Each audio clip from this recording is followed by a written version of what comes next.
Hey James, Isaiah Smalls from the Miami Herald. How are you? I'm doing well. How are you doing? I'm good. I'm good.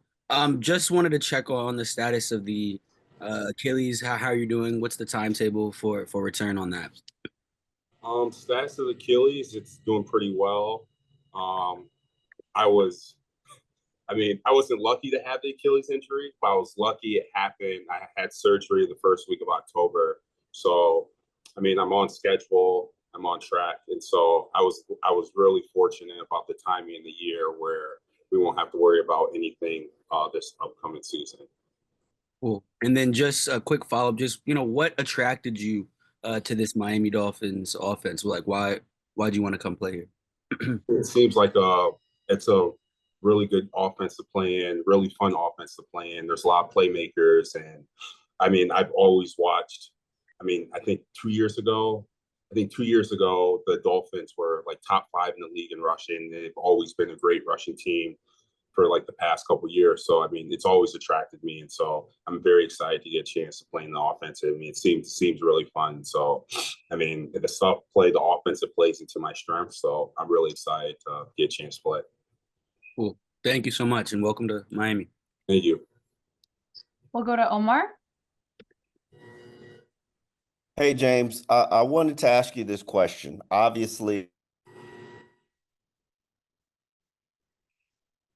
I'm, I'm is he and cutting up? Oh, cutting out.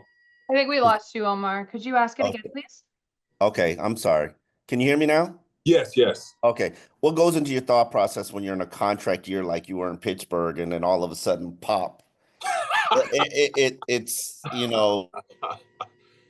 worry about the rehab and now you're looking at free agency where everybody's getting a gazillion dollars and you have to take what's out there. I mean, oh man, that's well. To be honest, yeah, obviously, Achilles injury in the contract year, the quality I was playing last year. Honestly, it's brutal. There's no sugarcoat. It's a really, that's a tough thing to happen, especially going into a contract year. But no, I'm lucky I have like a supportive wife. My two cats at home. I got to spend way more time in Wisconsin with my wife and my two cats than what I did ever because I was hurt rehabbing. I have a good PT and I have a good support system around me. So obviously, yes, it's tough, and it's a hard injury to come back from. But I have good PTs. I've been working hard, and like I said to Isaiah, luckily I've been rehabbing since the first week of October, not rehabbing since like January or February. I've had multiple months of rehab, and so and yeah, it definitely is pretty tough. But I'm lucky, like I have a good support system around me, and that's happened. And luckily, this is I've been fortunate enough to get to my third contract. Some people don't even get to their second contract. I'm 27 years old, going into my eighth season, and I'm gonna be fully healthy when the season starts. And so, I can't complain about that. Gotcha. Also wanted a follow-up question for you. In terms of your position at right guard, you played most of your career at right guard. Is that the side that you feel the most comfortable with? I know everybody gives the typical answer, I'll play anywhere that they need me to, but is that where you feel at home? I feel. I'm just gonna say exactly what you said. I feel at home anywhere. Yes, I played right guard the past 3 seasons, but in Chicago, I would play left guard and I played center as well. So it really doesn't. Position wise, left guard, right guard. It really doesn't matter. Luckily, like I've been ever since going back to like my Iowa days. Whenever I was a center at Iowa, but whenever you do stuff at Iowa, it's like they always make sure you do like sets at right guard, you do sets at left guard, you snap at center. And so like luckily even going back to all my Iowa days, like I've always been taught to always do right and left stuff. So I've been fortunate for that. Thank you. I appreciate you. Well, thank you. Chris Perkins. Hey, James, Chris Perkins from the South Florida Sun Center. How you doing? I'm doing well. How are you? I'm doing good, man. Hey, so I've got a question about left guard, right guard. Would it make more sense for you to play? There's a chance that Patrick Paul could play left tackle. He's a young player, right? So would it make more sense for you to be the left guard so that you're there with Patrick Paul, so there wouldn't be a rookie left guard and a young left tackle? Or would it make more sense to put you at right guard so that you and Austin Jackson protect Tua's blind side and you could have a strong running side? Does either side make more sense using that logic? No, it really doesn't matter if you're like it really doesn't matter because the coaches teaching the same technique to the left guard. He's teaching the same technique to the right tackle, left tackle. He's teaching the techniques are the same. He's not coaching people differently. So it really doesn't matter if it's a rookie left guard, me left guard, rookie right guard, me at right guard. It really doesn't matter because the coaching points are the same. And at the end of the day, it's like you're not in football, you're not graded on the curve. So when I was a rookie or when I'm I'm going to be in year 8 now, you're not graded on the curve. So no matter who's out there, if it's number 50 or number 68 or 78 or 70, whatever, whoever's out there, you're not graded on a curve and you're expected to play to the standard of being a dominant offense line, helping the offense be a dominant offense. So it really doesn't matter who is at positions really don't matter. Yeah, got you. My second question is kind of getting back to the Achilles. And did you ever ask why me? Because if I'm not mistaken, you've had 4 seasons where you played 100% of the snaps. I think that's correct. But did you wonder about the timing and why me, or that's just football? Keep it moving. Yeah, that's just football. The Achilles could have happened. It could, like I was saying, I'm not sure I was saying to earlier. Like the Achilles could have happened in my 4th year because my 3rd year I tore my pec, and it could have happened in my 4th year, and that would have been a way worse scenario than it happening last year. So no, that's football. It is what it is. But like I said, yeah, it did suck that. I tore my Achilles in how I was playing that year, my contract year. But like I said, I got to spend more time with my wife. I got to spend more time with my family, and that's time I never had before during the season. So. There are pros and cons, but I can't be upset about it now. Gotcha. Thanks. Al? Hey, James. Hal Habib with the Palm Beach Post. Welcome. Hi, how you doing? Good. This isn't my real question. I'll get to a football question in a second. But it seems like you're a big cat person. I read that one of your cats even has a social media account. Is that right? Yeah, my wife runs that. Yeah. Your cat doesn't tweet or do it himself then? No. They don't. It's 2 girls. No, they don't do that. No.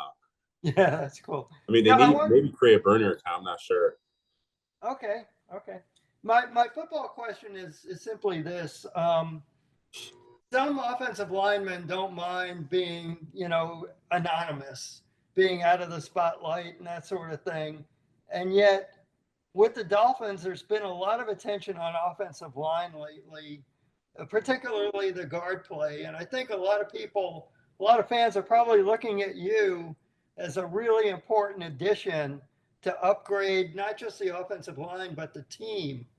How does that make you feel? Is all of that news to you, or were you aware that you're stepping into a pretty, important position on this team? No, I understand that. Every free agent signing, especially when it's a multi-year deal for total double digits. You understand that you're being signed to a team for a reason. When they're giving you that much money, you're expected to come in and be a change to the team. And so, I understand the position I'm in, and I understand that the Dolphins believe a lot in me and that the fans are expecting a lot from me. And I understand that. Obviously, if they're paying me, the money that they're paying me. So I'm excited for the opportunity. I'm excited to get working. Thank you. Thank you. Joe? Hey, James, it's Joe Shad, also at the Palm Beach Post. Nice to meet you. Meet you. I read that you were a biology major at Iowa and academic all Big Ten. Is biology something that you might use after your playing career is over? Is the medical field something you have been interested in? Actually, like my sophomore year, I changed majors from biology to health and human physiology.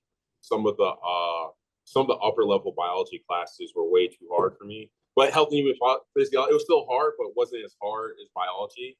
But yeah, honestly, yeah, I have been very, I mean, doing like, I've always been interested in like medical research, especially, I mean, me dealing with my Achilles, like, I mean, it would be pretty cool, like when I'm done playing, to like do like research studies on Achilles, because when I had all the off time this past season, I mean, I did a lot of reading on like Achilles injuries and like all the studies on Achilles injuries, and there's not much scientific literature out there about like Achilles tears, especially in elite high level athletes. So, I mean, I would definitely, like, when my playing career is over, definitely try to do like some type of research, because I worked in labs during the summer when I was in college, and so it's something that has always interested me. Smartest guys in the room are always the offensive linemen. Hey, this Depends.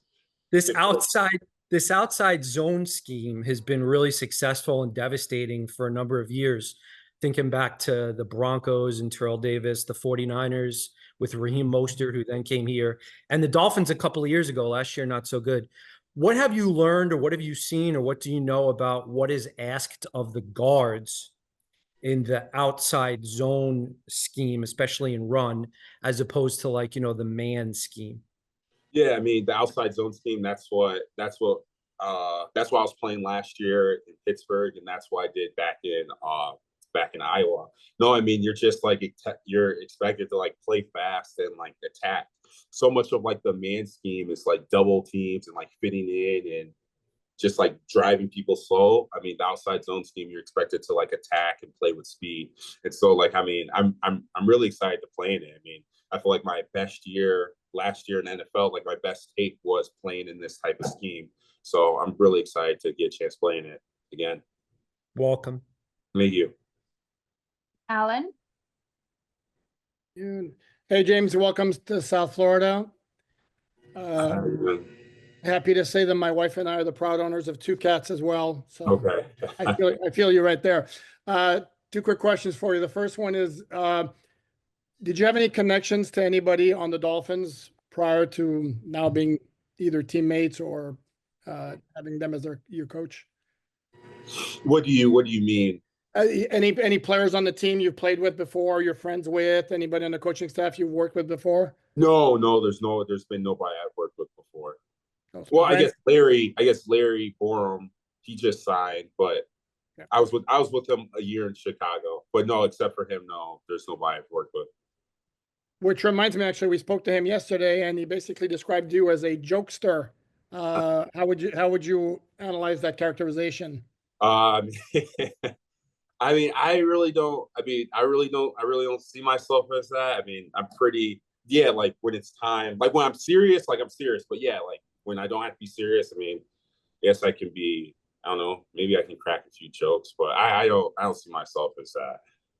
Okay, and one last thing, if I may, just for the record here, am I safe to assume you're not going to be able to do anything during the OTAs, and then any concern that you will be ready for the start of training camp? No, there's no concern. There's no concern. I won't be ready for training camp. No. Okay. Thank you. Barry? Hi, James. Barry Jackson, Miami Herald. Good to have you here in South Florida. I know there's been a lot of left guard, right guard talk. Have the Dolphins told you if they've decided where they're going to put you, which side? No, they're still figuring things out, and they just said when just during OTAs, obviously during OTAs they'll have a plan, but they just told me they're still figuring things out right now. Excellent. And did they say what it would be based on, that decision ultimately? No, they haven't told me about that yet. I mean, seeing what happens the rest of free agency and the rest of I assume seeing what happens the rest of free agency and during the draft. And even though the last 3 years obviously have been right guard and you've been terrific, you still, as you were mentioning, you still feel the same comfort level at left guard from the previous experience with Chicago as you do at right guard, even with 3 years in a row at right? Yeah. I mean, talking about that earlier question, yeah, I mean, when you're taught to like do something like a long time ago, I mean, that's what like OTAs are for. I mean, so I mean, if I'm left guard, get out there during OTA practices, during my summer train at left guard, right guard. I mean, that's how. I mean, I haven't played football since October. You know, like where I've actually put on a helmet and hit someone. Like I've been doing drill work and things like that, but that's different than like putting on a helmet and actually hitting someone. So, I mean, this would be the perfect time to be able to, to adjust if I need to.